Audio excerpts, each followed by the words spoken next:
đây khi cuộc sống đã có quá nhiều lo toan, khi mỗi ngày trôi qua đều chất đầy công việc và trách nhiệm, tôi mới hiểu rằng thanh xuân thực sự là một...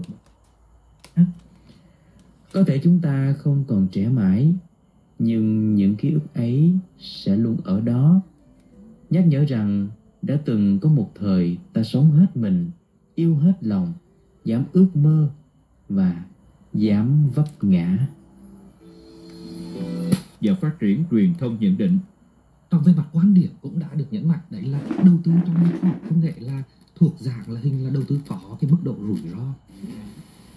Một dao, một chi tiết, bốn nước một cái lĩnh vực nghiên cứu khoa học công nghệ.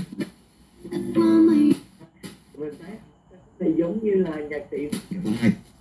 Cùng bàn luận về vấn đề này, xin cảm ơn và chân. Rõ ràng chúng ta đang thấy những cái định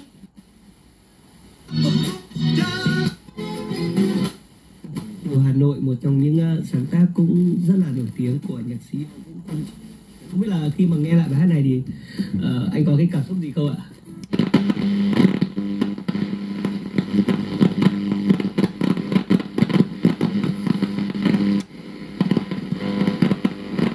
nói chuyện với những bạn bè, nhờ qua bạn bè của ông đưa ra cái lời khuyên, và trên cái cơ sở cũng có cái thời gian để gia đình nhìn nhận đánh giá một cách chính xác để rồi đưa ra cái quyết định của mình. Vâng, đó.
Cha của anh cũng sẽ có một cái ảnh hưởng đến cái phong cách. Thế chị Phong Điệp, vâng, đúng là cái lời lẽ Có sự khó khăn trong tất cả các...